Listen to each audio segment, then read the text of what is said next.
വളരെ എളുപ്പത്തിൽ എങ്ങനെ പൈനാപ്പിൾ പായസം ഉണ്ടാക്കാം എന്ന് നമുക്ക് നോക്കാം. ശർക്കര ബേസ്ഡ് ആണ്. അപ്പോൾ നമ്മൾ അതിനായിട്ട് ആദ്യം ഒരു കടായി വെച്ചിട്ടുണ്ട്. കടായിലേക്ക് നമ്മൾ ആവശ്യത്തിന് നെയ്യ് ഒഴിച്ചു. നെയ്യ് ഞാൻ ആദ്യമേ ചൂടാക്കി വെച്ചിട്ട് പതിച്ച് വന്ന് അടുപ്പിൻ്റെ സൈഡിൽ നെയ്യ് വളരെ പെട്ടെന്ന് അതിലേക്ക് ഒഴിക്കാൻ പറ്റി. നമ്മളിതിനകത്ത് ഓൾമോസ്റ്റ് സിംഗിൾ വെസൽ കുക്കിംഗ് ആണ്. ഇത് രണ്ടാമത് വറുത്തിടുന്നതിന് പകരം അണ്ടിപ്പരിപ്പ്, മുന്തിരിങ്ങ, അതുപോലെ തന്നെ നല്ല ഫ്രഷ് ഏലക്ക ഇത് നമ്മളിതിലേക്ക് ഇടുകയാണ്.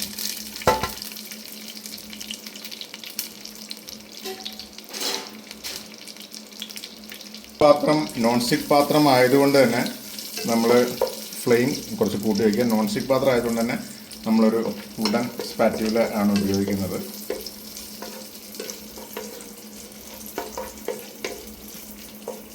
ഉപയോഗിച്ചാലും കുഴപ്പമില്ല. മുന്തിരിങ്ങ എല്ലാം വീർത്ത് വന്നിട്ടുണ്ട്. അതുപോലെ തന്നെ അണ്ടിപ്പരിപ്പ് ചെറുതായിട്ട് ബ്രൗൺ കളറായി. നമ്മളിതിലേക്ക് ഇതൊരു ചെറിയൊരു പൈനാപ്പിൾ വളരെ ചെറിയ കഷ്ണങ്ങളായിട്ട് കട്ട് ചെയ്ത് വെച്ചേക്കാണ്. പൈനാപ്പിൾ കടിക്കുന്നതാണ് ഇതിനൊരു സുഖം. അതുകൊണ്ട് നമ്മൾ പൈനാപ്പിൾ വളരെ ചെറുതായിട്ട് കട്ട് ചെയ്ത് വെച്ചേക്കണം. പൈനാപ്പിൾ നന്നായിട്ട് കുക്ക് ചെയ്തെടുക്കണം. പൈനാപ്പിളിനെ ഒന്ന് നന്നായിട്ട് വെൽ കുക്കാക്കി എടുക്കാൻ വേണ്ടി നമ്മൾ ഇതിലേക്ക് അല്പം പഞ്ചസാര, വളരെ കുറച്ച് മാത്രം പഞ്ചസാര ചേർത്ത് കൊടുക്കുന്നുണ്ട്.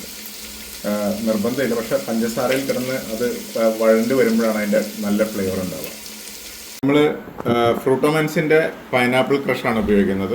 ഇത് നമ്മളെ ഒരു ഫ്ലേവർ എൻഹാൻസ് ചെയ്യാൻ വേണ്ടി. ഇപ്പോൾ ഇത് കണ്ടിട്ടുണ്ടാവും, നന്നായിട്ട് നമ്മുടെ പഞ്ചസാരയിൽ കിടന്ന് ഇത് വിളഞ്ഞ് വന്നിരിക്കുകയാണ്. പൈനാപ്പിൾ ഒരു നന്നായിട്ട് വെന്ത്, പക്ഷേ ചെറുതായിട്ട് കടിക്കാൻ വേണ്ടിയാണ് നമ്മൾ അഡ്വാൻസ് ആയിട്ട് പഞ്ചസാരയിൽ അത് ഉപയോഗിച്ചെടുത്തത്. അപ്പോൾ പൈനാപ്പിൾ പായസത്തിൽ കടിക്കണം. നമ്മളൊരു അരക്കപ്പോളം ഫ്രൂട്ടോമൻസിൻ്റെ പൈനാപ്പിൾ ക്രഷ്, ഇത് നാച്ചുറൽ ക്രഷാണ്, ഇതിലേക്ക് ഒഴിച്ചു കൊടുക്കുന്നുണ്ട്. അപ്പോൾ ആ ഫ്ലേവറിനൊരു എൻഹാൻസ്മെൻറ്റ് കിട്ടാൻ വേണ്ടിയാണ് നമ്മളങ്ങനെ ചെയ്തതിന്. അപ്പോൾ അത് ഒരു അരക്കപ്പോളം നമ്മൾ അര കിലോ പരിപ്പിനാണ് ഇപ്പോൾ ഉണ്ടാക്കുന്നത്. ഒരു പൈനാപ്പിൾ, അതുപോലെ തന്നെ അര കിലോ പരിപ്പ് ആണ് എടുത്തിട്ടുള്ളത്. ഒരു ഉണ്ട ശർക്കരയും എടുത്തിട്ടുണ്ട്. അപ്പോൾ ഇനിയിപ്പോൾ ഈ പൈനാപ്പിൾ ക്രഷ് ഒഴിച്ചപ്പോഴേക്കും അതിൻ്റെ ഭയങ്കര ഒരു റിച്ച് ഫ്ലേവർ ഇതിൽ നിന്ന് വരുന്നുണ്ട്. നമ്മളിപ്പോൾ ഇനി ഇതിലേക്ക് ശർക്കരപ്പാനി ചേർത്ത് കൊടുക്കാൻ പോവാണ്. ഒരുണ്ട ശർക്കര ഏകദേശം 1 ലിറ്റർ വെള്ളത്തിൽ നമ്മൾ ഉരുക്കി വെച്ചേക്കാണ്. അത് അരിച്ച് വേണം ഇതിലേക്ക് ഒഴിക്കാനായിട്ട്. ശർക്കരയിൽ സാധാരണ എന്തെങ്കിലുമൊക്കെ ചെറിയ കരടും കേടുമൊക്കെ ഉണ്ടാവും. അപ്പോൾ അതുകൊണ്ട് ആ ശർക്കരപ്പാനി ഇതിലേക്ക് നമ്മൾ അരിച്ചൊഴിച്ചിട്ടുണ്ട്. വളരെ കുറച്ച് അഴുക്ക് മാത്രമേ ഉണ്ടായിരുന്നുള്ളൂ. നമ്മുടെ ശർക്കരപ്പാനി നന്നായിട്ട് തിളച്ച് വന്നിട്ടുണ്ട്. അപ്പം നമ്മൾ മുന്നമേ ഞാൻ ആദ്യം 1 കിലോ പരിപ്പെന്നാണ് പറഞ്ഞത്. അതിൽ ചെറിയൊരു തിരുത്തുണ്ട്. 1/4 കിലോ പരിപ്പാണ്. 1/2 കിലോ പരിപ്പ് വാങ്ങിച്ചതിൽ പകുതിയാണ് എടുത്തത്. 1/4 കിലോ പരിപ്പ് നന്നായി വെള്ളം കുറച്ച് തന്നെ വേവിച്ച് വെച്ചിട്ടുണ്ട്. ആ പരിപ്പ് നമ്മളിതിലേക്ക് ചേർത്ത് കൊടുക്കുകയാണ്. അപ്പോൾ പരിപ്പ് നന്നായിട്ട് ഉടഞ്ഞിട്ടുണ്ട്. പരിപ്പങ്ങ് ചെല്ലുമ്പോൾ തന്നെ പായസം നല്ല തിക്കായി വരും. അപ്പോൾ ഇനി ഇത് ഇളക്കി കൊടുക്കുക. ഇത് നല്ല ഇളക്കി ഉടഞ്ഞ് വരുമ്പോഴേക്കും ഇപ്പോൾ തന്നെ ഇതിൻ്റെ ടെക്സ്ചർ നല്ല അടിപൊളിയായിട്ടുണ്ട്. ഇനി ഇളക്കി ഉടഞ്ഞ് വരുമ്പോഴേക്കും ഐദർ തേങ്ങാപ്പാൽ വേണമെങ്കിൽ ചേർത്ത് കൊടുക്കാം, തേങ്ങയുടെ 1/4 പാൽ ചേർക്കാം, ഇല്ലെങ്കിൽ 1/2 ലിറ്ററോളം പശുവും പാൽ ചേർത്താലും ഉപയോഗിക്കാം. നല്ല പായസം നല്ല കുറുകി വന്നിട്ടുണ്ട്. നമ്മളൊരു 10-15 മിനിറ്റോളം അടുപ്പത്തിരുന്ന് 10 മിനിറ്റെങ്കിലും അടുപ്പത്തിരുന്ന് നന്നായിട്ട് കുറുകിയിട്ടുണ്ട്. ആ പരിപ്പ് നന്നായിട്ട് ഉടഞ്ഞു. നമ്മളിപ്പോൾ ഇതിലേക്ക് മുന്നമേ തിളപ്പിച്ച് വെച്ചിട്ടുള്ള പാല് അരിച്ചൊഴിക്കാൻ പോകണം. ഏകദേശം ഒരു 1/2 ലിറ്റർ പാലാണ് നമ്മൾ ചേർക്കുന്നത്. അരിച്ചാണ് ഒഴിച്ചത്. പാട ഒഴിവാക്കി പാല് ഇതിലേക്ക് ചേർത്തിട്ടുണ്ട്. 1/2 ലിറ്ററിൻ്റെ അടുത്ത് പാലാണ് ഒഴിച്ചത്. അപ്പോൾ അതിൻ്റെ ആ ഒരു കളറ് പെട്ടെന്നങ്ങ് മാറും. അപ്പോൾ പൈനാപ്പിൾ പായസം ആയതുകൊണ്ട് തന്നെ വലിയൊരു ഡാർക്കർ ഷെയ്ഡ് നമുക്ക് ആവശ്യമില്ല, ഒരു മീഡിയം ഷെയ്ഡ് മതിയാവും.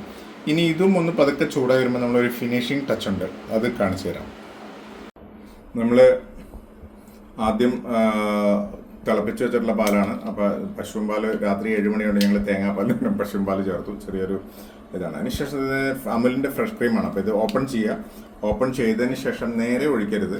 ഇതിനെ നന്നായിട്ടൊന്ന് ഷെയ്ക്ക് ചെയ്യണം. ഇങ്ങനെ നന്നായിട്ട് ഷെയ്ക്ക് ചെയ്തിട്ടൊന്ന് മിക്സ് ആക്കണം. അല്ലെങ്കിൽ ആദ്യം ക്രീം മാത്രമേ വരുള്ളൂ. അപ്പോൾ നന്നായിട്ട് ഷെയ്ക്ക് ചെയ്തെടുക്കണം. നന്നായിട്ട് ഷെയ്ക്ക് ചെയ്തതിന് ശേഷം നമ്മളിതിൻ്റെ ഒരു ക്രീമിൻ്റെ ഏകദേശം ഒരു പകുതിയോളം ഇതിലേക്ക് ചേർക്കുന്നുണ്ട്. അപ്പോൾ ഇതിപ്പോൾ അത് ലിക്വിഡായിട്ട് തന്നെ വരും. മറ്റേന്ന് പറഞ്ഞാൽ നല്ല തിക്കായിട്ട് ചാടുള്ളൂ. അപ്പോൾ ഈ ഫ്രഷ് ക്രീം നമ്മൾ പകുതിയോളം ഇതിലേക്ക് ചേർത്തു. തീ ഓഫ് ചെയ്തതിന് ശേഷമാണ് ഇത് ചേർക്കുന്നത്. നമ്മൾ തീ ഓഫ് ചെയ്തിട്ടുണ്ട്. അതിനുശേഷം ഇത് ഏകദേശം പകുതി ഫ്രഷ് ക്രീം, ഇത് എനിക്ക് തോന്നുന്നു 250 ml ആണ്. അപ്പോൾ ഒരു 125 ml അല്ലെങ്കിൽ 100 ml അടുത്ത് ഫ്രഷ് ക്രീം ചേർത്തിട്ടുണ്ട്. ഇതിനൊരു റിച്ച്നെസ്, ഒരു ഫ്ലേവർ എൻഹാൻസ്മെൻറ്റ് ഒന്നും പറയാനില്ലാത്ത പായസമാണ്. പൈനാപ്പിളിൻ്റെ അസാധ്യ ഫ്ലേവർ ഉണ്ടാവും. നിങ്ങൾ തീർച്ചയായിട്ടും ഉണ്ടാക്കി നോക്കുക. അതിനുശേഷം നമ്മുടെ യൂട്യൂബ് ചാനലിൽ കമൻറ്റ് ചെയ്യാം. Thank you all.